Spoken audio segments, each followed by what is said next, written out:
ঐক্যবদ্ধ বাংলাদেশ এবং এই 11টি দলের যে নির্বাচনী ঐক্য আছে সেই ঐক্যের পক্ষ থেকে সেই ঐক্য সারা দেশে নির্বাচনে অংশগ্রহণ করছে। 300 আসনে আমাদের ঐক্য পক্ষ থেকে প্রার্থী ঘোষণা করা হয়েছে। আপনারা জানেন আমরা জাতীয় নাগরিক পার্টির কেন্দ্রীয় নির্বাচন পরিচালনা কমিটি সারা দেশে আমাদের যে নির্বাচনী পদযাত্রা সেটা আজ অফিসিয়ালি শুরু করছি। ইতিপূর্বেই আমরা বিভিন্ন জায়গায় আমাদের নির্বাচনী কর্মসূচি পালিত হয়েছে, তবে অফিসিয়ালি আজকে থেকে শুরু হচ্ছে। আমরা সংস্কার, সার্বভৌমত্ব এবং সুশাসন প্রতিষ্ঠায় এবং একই সাথে গণভোটে হা ভোটকে জয়যুক্ত করার লক্ষ্যে আগামীকাল শহীদ ওয়াসিমের কক্সবাজারে শহীদ ওয়াসিমের কবর জিয়ারতের মধ্য দিয়ে আমরা এটা আনুষ্ঠানিক উদ্বোধন ঘোষণা করব এবং আগামীকালকে চট্টগ্রাম 8 আসনে এবং আমাদের লক্ষ্মীপুরে যে 2 জন প্রার্থী আছেন তাদের আসনগুলোতে জনসভার মধ্য দিয়ে আমাদের প্রথম দিনের কার্যক্রম শুরু হবে। এবং আমাদের প্রতিদিনের কার্যক্রম প্রতিদিন আমরা প্রায় 1টি 2টি অথবা 3টি জায়গায় জনসভা করব।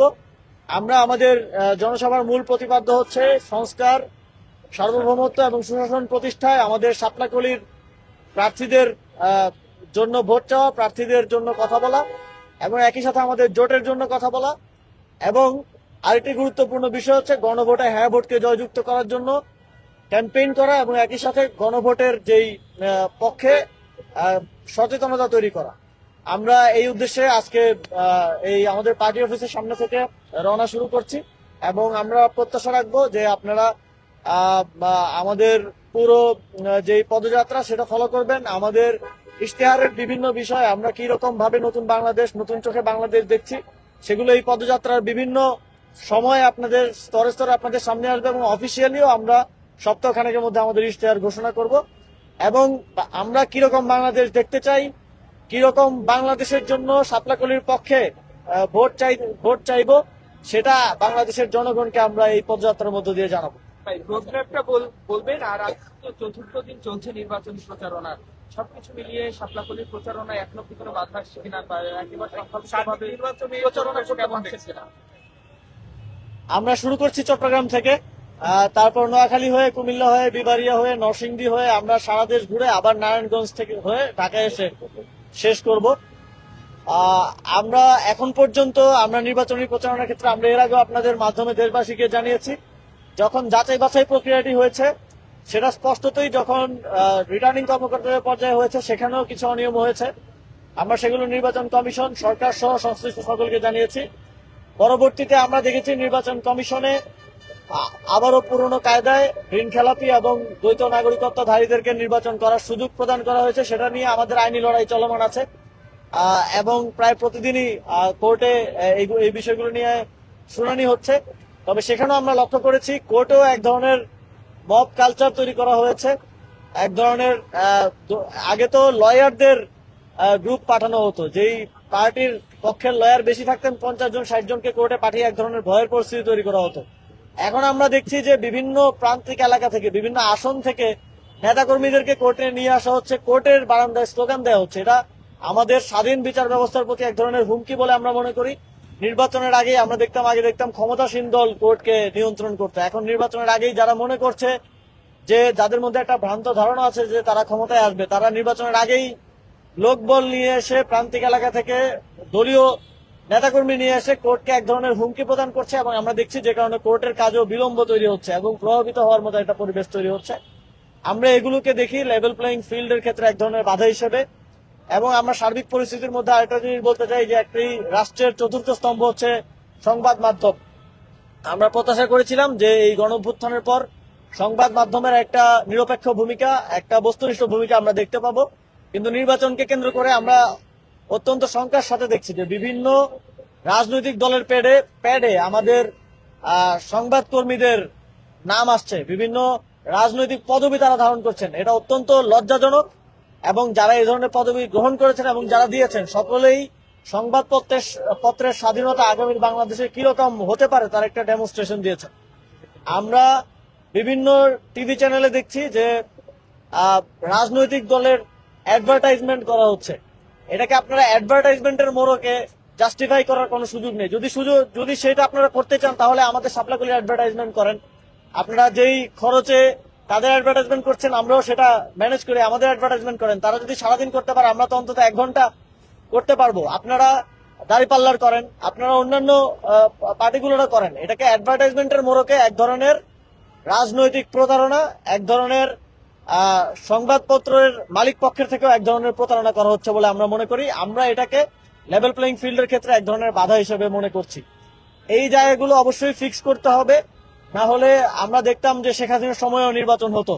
সেটাকেও একজনকে তো গণতন্ত্রের মানুষকন্যা নাম দেওয়া হয়েছিল, যিনি 3টা নির্বাচনে ভোট চুরি করে জনগণের ভোটাধিকার হরণ করে ক্ষমতায় ছিলেন। তো এবারও এক ধরনের নানা সেটআপকে কাজে লাগিয়ে এক ধরনের সেটেলমেন্টের ইলেকশন করা হচ্ছে, এক ধরনের সেটআপের নির্বাচন করা হচ্ছে এবং নির্বাচনের ফলাফলকে আগে থেকে নির্ধারিত করে দেওয়ার একটা চেষ্টা করা হচ্ছে। তো আমরা এই সকল প্রক্রিয়ার ক্ষেত্রে আমরা স্পষ্টভাবে হুঁশিয়ারি দিতে চাই যে এইভাবে যদি কেউ ক্ষমতায় আসতে চায় এবং ক্ষমতায় আসার ষড়যন্ত্র করে তাহলে তাদের সেই ক্ষমতা দীর্ঘমেয়াদী হবে না।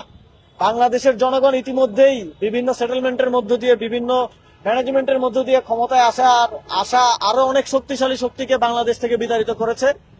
সুতরাং তাদের মতো করে ইঞ্জিনিয়ারিং করে ক্ষমতায় আসার চেষ্টা কেউ করবে না, এটাই আমাদের প্রত্যাশা থাকবে। আমরা চাইবো একটা সঠিক, নিরপেক্ষ, সুষ্ঠু এবং সকলের জন্য সমান রাজনৈতিক বাস্তবতায়, মাঠের বাস্তবতায় একটা সুষ্ঠু নির্বাচন, এবং সেই নির্বাচনের মাধ্যমে যারাই রাষ্ট্র ক্ষমতায় আসবে আমরা তাদেরকেও সহযোগিতা করতে চাই।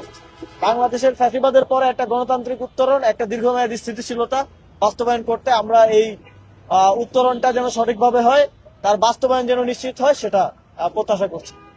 আমরা লাইভে আছি, যদি একটু বলতেন এই আপনাদের যে প্রচারণা কার্যক্রম আজকে যাচ্ছে কলকাতা, এতে কি জামাতরাও যে আপনাদের শরীরটা একটু সামনে আমরা সারা দেশে আমাদের যে পদযাত্রা আপনারা ইতিমধ্যে দেখেছেন যে আমাদের জোটের শরিক দল জামাতে ইসলামের পদযাত্রায় আমাদের প্রার্থীরা যাচ্ছেন, আমাদের নেতারা যাচ্ছেন, বক্তব্য করছেন, এবং আমরা সারা দেশে আমাদের যে নির্বাচনী কর্মসূচি আছে, দলের প্রত্যেক দলের নির্বাচনী কর্মসূচিকেই আমরা এইভাবেই সাজাতে চেয়েছি, এইভাবেই আমরা সাজাচ্ছি।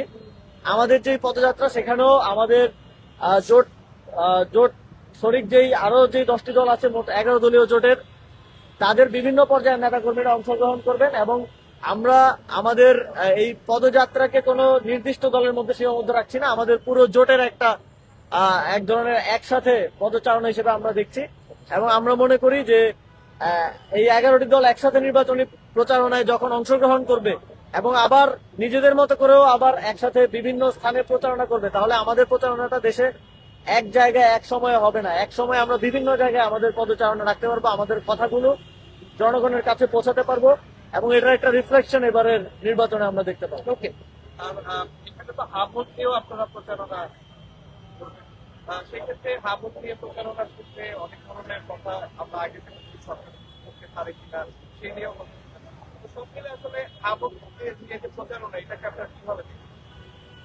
জাতীয় নাগরিক পার্টি হচ্ছে এই সংস্কারের সবচেয়ে বড় অ্যাম্বাসেডর হিসেবে দায়িত্ব পালন করে এসেছে।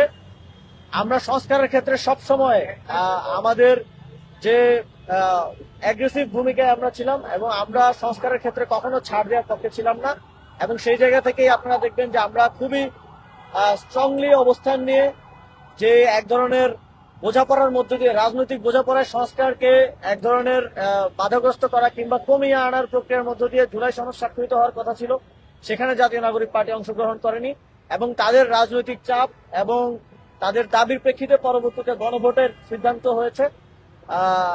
এবং এখন বাংলাদেশের মানুষ প্রত্যাশা করছে যে এই গণভোটে হ্যাঁ ভোট জয়যুক্ত হলে বাংলাদেশ দীর্ঘমেয়াদী রূপে লাভবান হবে। সেজন্য আমরা শুধুমাত্র হ্যাঁ ভোটকে জয়যুক্ত করার জন্য আমরা আমাদের ক্যাম্পেইন চালাবো, একই সাথে সংস্কারের সচেতনতাটাও আমরা মানুষের মধ্যে পৌঁছে দিতে চাই। এই গণভোটে হ্যাঁ ভোট দিলে মানুষ কি ভাবে উপকৃত হবে, কিভাবে আমাদের পরবর্তী প্রজন্ম উপকৃত হবে, সেই বিষয়গুলো নিয়ে আমাদের দেশের প্রান্তিক পর্যায়ে যেতে চাই এবং মানুষকে সেটা বোঝাতে চাই। তো আমরা আমাদের এই যে পদযাত্রা, সেটার একটা গুরুত্বপূর্ণ অংশ থাকবে গণভোটে হ্যাঁ ভোটকে জয়যুক্ত করার জন্য ক্যাম্পেইন। ধন্যবাদ, অনেক ধন্যবাদ। এই